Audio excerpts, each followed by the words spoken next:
기자의 눈길을 담는 중앙대학교 미디어센터 시사 프로그램 시선을 담다. 학내 언론사 중대신문과 UBS의 기자가 만나 사회문화의 시사 이슈를 중심으로 이야기를 나눕니다. 저는 오늘 시선을 담다 진행을 맡은 중대방송국 UBS 보도부 기자 전은서입니다. 이번 회차의 주제는 바로 공영장래입니다. 24년 11월 18일에 발행된 중대신문 제2075호에 실린 당신의 마지막이 외롭지 않기를 기사를 중심으로 시선을 담아 학우분들께 전하고자 합니다. 공영장래라는 말을 들어보신 적 있으신가요? 공영장래는 가족 개최, 빈곤 등 불가피한 사유로 장례를 치를 수 없는 무연고자 및 저소득층을 위해 시행되는 제도인데요. 고인의 존엄성 유지와 애도기회 제공을 위해 꼭 필요한 제도이지만 자원 및 예산 부족이라는 한계가 존재합니다. 이번 대담에서는 공영장래의 현황과 나아갈 방향에 대해 논의하고자 합니다. 지금부터 해당 사안을 취재하고 기사를 작성하신 중대신문 이명진 기자님 만나보겠습니다. 기자님 안녕하세요. 안녕하세요. 네, 이명진 중대신문 제작총괄 편집장입니다. 당시 사진부장으로서 공영장래 기획을 취재하고 보도했습니다. 네, 첫 번째로 무연고 사망자는 오늘 다루는 공영장래의 대상이죠. 사실 태어날 때 생물학적 부모를 갖지 않고 태어나는 분들은 없잖아요. 무연고라는 표현의 정의나 기준을 좀 알고 넘어가야 할 것 같은데요. 공영장래의 대상이 되는 무연고 사망자, 그들은 어떤 사람인가요? 네, 대답에 앞서서 제가 공영장래 기획을 위해 전문가와 만나서 인터뷰를 한 경험 먼저 말씀을 드리겠습니다. 그때 제가 마포구에 있는 한 사무실로 찾아갔었는데요. 작은 사무실에서 2명 정도 이제 일하시는 분들이 굉장히 분주하게 일하고 계셨어요. 그리고 저는 이제 가만히 앉아서 기다리다가 약속한 인터뷰 시간이 되어서 인터뷰를 시작했습니다. 그때 오히려 제가 역으로 받았던 질문이 있는데 그게 바로 기자님께서 저에게 질문한 무연고 사망자를 아느냐였습니다. 처음에 무연고 사망자를 아느냐는 질문을 받았을 때 바로 답을 하지 못했습니다. 공부를 한다고 했는데도, 자료 조사를 한다고 했는데도 막상 이렇게 남에게 질문을 받으니까 바로 답이 튀어나오지 않더라고요. 그런 기억이 있어서 그런지 이 무연고 사망자가 어떤 의미의 단어인지, 어떤 것을 나타내는지 잘 잊혀지지가 않습니다. 무연고 사망자는 먼저 연고자가 없거나 연고지를 알 수 없거나 연고자가 있으나 그 시신의 인수를 거부하고 기피하는 사망자입니다. 연고라는 것은 이제 어떤 혈연이나 혹은 친족 또는 이제 우리 모든 관계를 얘기하는데 무연고라는 것은 이제 그런 관계가 없다는 뜻이죠. 내가 죽어서 장례를 치러야 하는데 내 곁을 지켜줄 사람이 없다는 뜻입니다. 여기에는 이제 경제적인 이유와 사회적인 이유 등으로 가족과 절연하면서 사는 사람들도 있습니다. 이 뒷배경에는 이제 1인 가구가 늘어난 가족관계의 변화도 있고요. 또 고령화가 가속화되는 것도 큰 원인 중 하나입니다. 추가로 최근 무연고 사망자의 수가 점점 증가하고 있는 점, 죽음을 비롯한 위기 상황에서 도움을 받을 수 없는 사람의 비율인 사회적인 고립도 또한 30%를 상회하는 점을 보아서 이제 죽음은 단순한 생태적인 과정이 아니라 하나의 사회적인 문제로도 볼 수 있겠습니다. 이제는 죽음마저 문제가 되는 세상이 되었습니다. 네, 이제는 죽음마저 문제가 되는 시대라니 정말 안타깝습니다. 무연고 사망자가 증가하는 배경을 보면 단순히 개인적인 사정이 아니라 사회 구조적인 문제와도 연관이 되어 있다는 것을 알 수 있는데요. 이런 흐름 속에서 무연고 사망자의 존엄한 죽음을 보장해야 한다는 목소리도 점점 커지고 있는 것 같습니다. 그래서 이어서 여쭙고 싶은데요. 이명진 기자님이 생각하시는 공영장래의 필요성은 무엇인가요? 또 공영장래가 어떤 사회적 이의를 가지고 있다고 생각하시나요? 결론부터 말하자면 존엄한 죽음의 권리이죠. 우리 사람이라면 누구나 존엄하게 죽을 권리가 있으니까요. 하지만 요즘은 편하게 죽을 수도 없습니다. 한국의 평균 장례 비용이 약 1,300만 원입니다. 생각보다 말도 안 되는 금액이죠. 예를 한번 들어볼게요. 단순하게 예시입니다. 예를 들어 이제 친구가 죽었다고 생각을 해봅시다. 친구가 죽어서 장례를 치러야 하는데 지금 기자님 수중에 혹시 1,300만 원이 있으신가요? 아니요, 없습니다. 이 사실 1,300만 원이 한두 푼이 아니잖아요. 1,300만 원이 없어서 장례를 치르지 못하는 상황이 지금 세상에 많다는 거예요. 돈 때문에 편하게 죽지도 못하는 게 현실입니다. 그렇다면 이제 반대로 내가 죽었다고 생각을 한번 해봅시다. 내가 굉장히 쓸쓸히 살다가 죽었어요. 내가 무연고 사망자인데 그럼 장례는 누가 치러줄까요? 그래서 이제 공적인 차원에서 장례를 치러주자. 이제 쓸쓸히 죽은 나 같은 사람들도 누구나 존엄한 죽음을 맞을 수 있도록 보장해주자라는 것이 바로 공영장례입니다. 무연고 사망자들의 존엄한 죽음을 보장해주기 위해 공영장례가 필요한 것입니다. 이렇듯 공영장례는 경제적이고 신체적인 이유로 사회에서 고립된 자들의 불평등을 해소할 수 있다는 점에서 아주 큰 사회적 의의를 지니고 있다고 말할 수 있겠습니다. 또한 얼굴조차 알지 못하는 이웃의 죽음을 함께 애도하는 모습에서 시민성도 발견할 수 있다는데요. 제가 공영장례를 취재하기 위해서 실제로 그 경기도 고양시에 있는 서울시립승화원에 방문한 적이 있어요. 모든 장례식장이 그렇듯 매우 숙연하고 마음이 찢어지는 곳입니다. 그 가운데 이제 오직 공영장례를 위한 그리다라는 빈소가 운영이 되어 있는데요. 여기에는 이제 얼굴 한 번 본 적 없는 사람의 장례식을 거의 매일 진행하고 있습니다. 이 장례식을 진행해주는 사람도 이 무연고 사망자의 얼굴을 한 번도 보지 못했을 거예요. 알지 못하는 사람입니다. 그렇지만 그럼에도 그들은 쓸쓸히 죽어간 무연고 사망자를 위해서 열과 성을 다해서 최선을 다해서 애도하고 있습니다. 거기 자리에 있던 이제 저도 거기에서는 그냥 숙연하게 애도를 할 수밖에 없었는데 자연스럽게 그 안타까움을 공유를 하게 되더라고요. 아마 전문가분께서 말씀하신 그런 시민성을 발견할 수 있다는 것은 자연스러운 감정의 공유가 아닐까 싶습니다. 네, 그렇다면 공영장례가 실제로 어떻게 진행되는지 그 절차에 대해서도 저는 좀 궁금해지는데요. 본격적으로 공영장례에 대해 기자님과 말씀 나누어 보겠습니다. 기자님, 공영장례는 어떤 절차를 거쳐 진행되나요? 네, 공영장례도 일반 장례식과 비슷한 절차로 진행이 됩니다. 예시로 부산시설공단 홈페이지에 나와 있는 자료를 토대로 말씀을 드릴 건데요. 먼저 시 또는 구에서 공영장례 대상자가 결정이 되면은 구, 군과 위탁하는 장례 업체가 장례 일정을 결정해 줍니다. 그리고 공영장례실을 배정하고 부고를 게시하는데요. 날짜가 정해지고 장례실이 배정된다면 그 다음부터는 이제 여타 장례식과 동일하게 식을 진행합니다. 빈소에 방문해서 추모 행사를 진행하고 화장과 봉안까지 마치면 무연고 사망자의 공영장례가 마무리됩니다. 네, 다음 질문 드리겠습니다.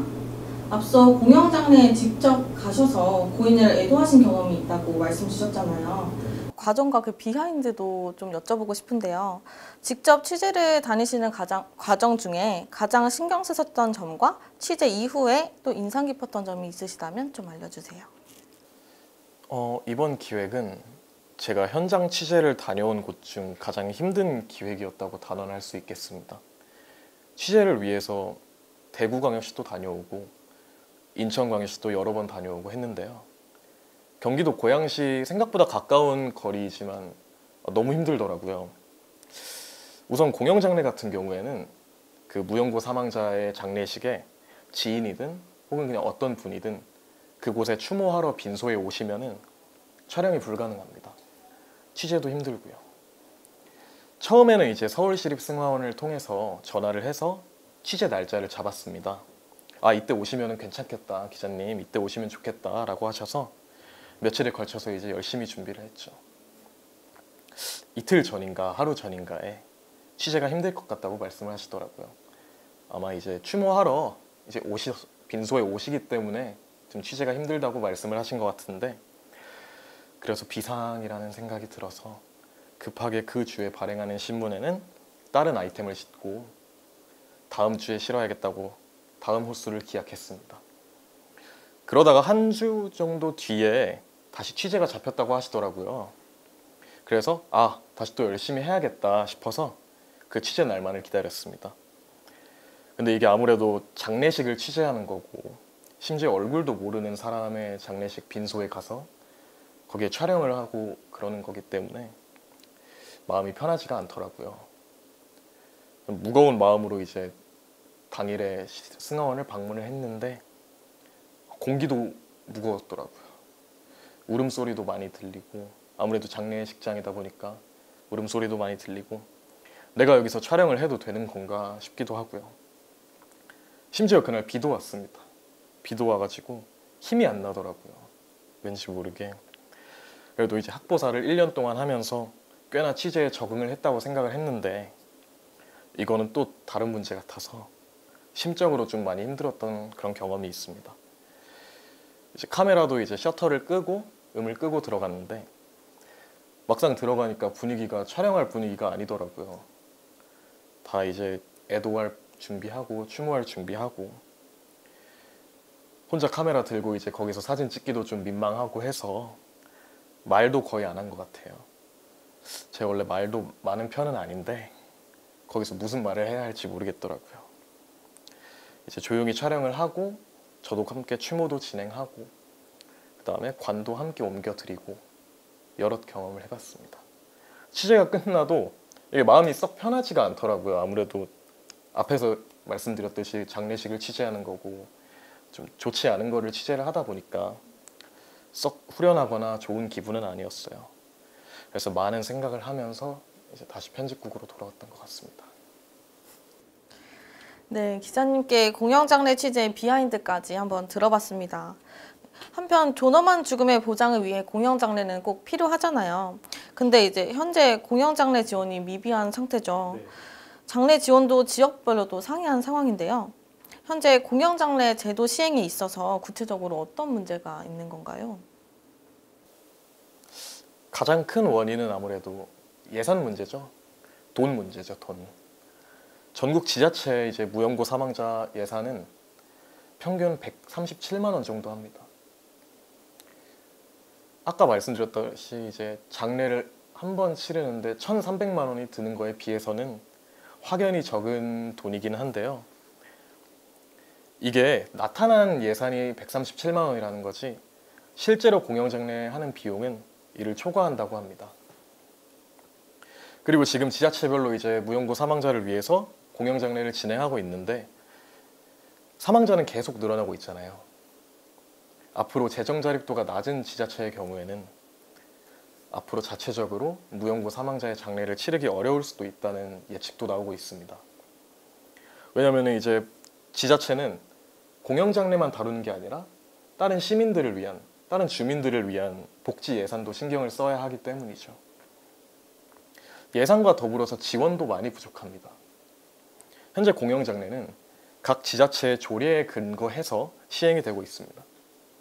2023년 9월에 장사 등에 관한 법률이 개정됐습니다. 이 개정안에 따라서 지자체장이 무연고 사망자에 대해 장례 의식을 수행하고 관련 조례를 제정하도록 하게 되었는데요. 이렇게 조례가 명문화되었다고 해도 존재한다고 해도 자체적으로 실시하고 있기 때문에 지역에 따라서 지원 형태나 혹은 규정 등이 많이 상이한 상태입니다. 저희가 한 인터뷰를 했는데요. 이분께서는 이제 공영장례에 필요한 물품이 부족해서 자체적으로 시민들이 후원한 것과 그 다음에 부기상조의 수익금으로 그 공영장례를 충당하고 있다고까지 말씀을 해주셨습니다. 이렇게 돈과 지원과 함께 또 부족한 것도 있죠. 바로 인력인데요. 장례부터 화장을 하고 또 봉안까지 절차대로 장례를 진행을 하려면은 최소 2명은 필요합니다. 그래서 인력이 부족해서 제가 갔을 때도 제가 도왔던 그런 경험도 있고요. 하지만 현재 지자체는 이러한 인력을 확보하지 못한 상태입니다. 아무래도 뭐 홍보도 부족하고 사람들이 공영장례에 대해서 잘 알지 못하니까 인력을 확보하지 못했는데 그래서 현재는 민간단체의 도움까지 받고 있는 상태라고 합니다. 다음 질문 한번 드려볼게요. 사실 공연장래 자체에 대한 관심과 지원도 많이 중요하지만 개인적으로는 무연고 사망자가 발생하는 그 근본 원인에 대해서 좀 더 자세하게 다룬 통계도 필요하다고 생각이 됩니다. 왜냐하면 이러한 통계가 사실 알아봐도 잘 나오지 않는 것 같더라고요. 만약 현대사회에서 무연고 사망자가 증가하는 원인이 그 현대의 가족 형태가 변한 것 때문이라면 이러한 변화가 무연고 사망자의 증가로 연결되는 그 자세한 맥락과 실태에 대한 분석 또한 필요해 보이는데요. 이 부분에는 혹시 어떻게 생각하시나요?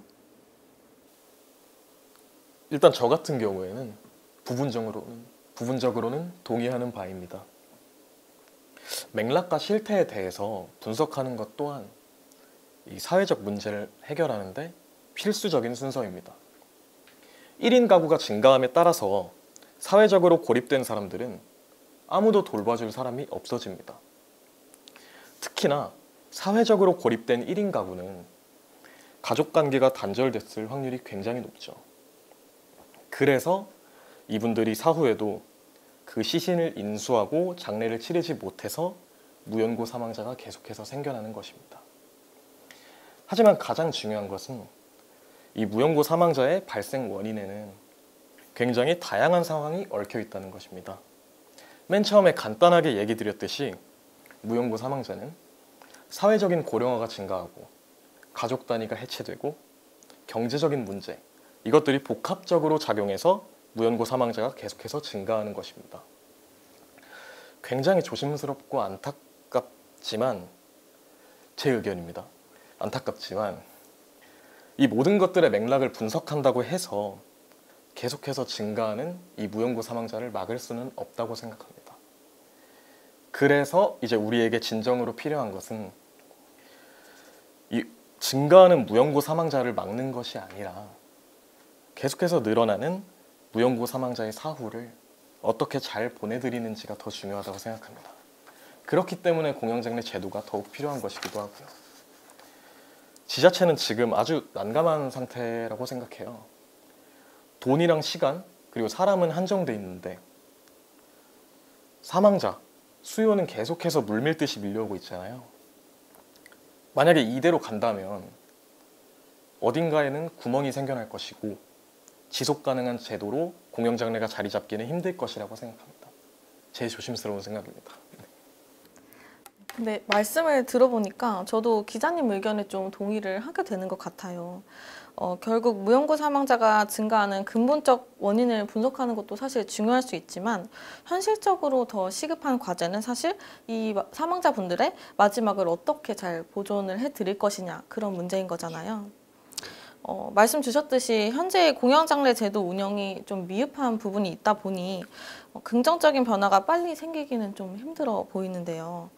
그렇다면 공영장례가 지속 가능한 더욱 체계적인 제도로 자리 잡기 위해서 또 더 확대되기 위해서는 어떤 변화가 가장 절실하다고 느끼시나요? 네, 많은 전문가들이 하나같이 얘기하는 게 있습니다. 바로 정부 차원의 공영장례 실시인데요. 현재 공영장례가 각 지자체의 역량에 맡겨져 있다고 말씀을 드렸잖아요. 이러한 상황에서는 명확한 하나의 정책을 수립하기 힘듭니다. 그리고 각각의 개선 사항을 마련하기에도 어려움이 존재합니다. 그래서 이를 통합해서 관리할 수 있는 정부 차원의 일종의 컨트롤 타워가 필요하다는 것입니다. 이 공영장례만을 관리하는 조직을 만들어 놓고 그 아래에서 체계적으로 정책을 만들고 제도를 개선해 나가야 합니다. 한 제도가 뚜렷하고 체계적이게 시행되려면 중앙정부와의 협력은 필수적이라고 생각을 합니다. 네, 물론 예산 충족도 아주 절실하게 필요하죠. 가장 부족한 게 돈이니까요. 하지만 예산을 급격하게 늘리는 것은 현실적으로 불가능하다고 생각을 합니다. 물론 사회적인 분위기, 이 죽음이 문제가 되는 사회적인 분위기에 따라서 공영장례에 배정되는 예산이 조금은 늘어날 수도 있겠지만 드라마틱한 변화를 기대하기는 어렵다고 생각을 합니다. 그래서 이제 민간단체와의 협력이 중요시되고 있는데 이 전문성을 지닌 민간단체와 장례업체라든가 등등이 있겠죠. 공공단체가 네트워크를 구축하면은 그래도 지금보다는 조금 원활하게 공영장례가 이루어질 것이라고 생각을 하고 있습니다. 정리를 하자면 공영장례는 무연고 사망자의 마지막을 잘 보내드리기 위해 꼭 필요한 제도입니다. 우리는 누구나 존엄하게 죽을 권리가 있죠.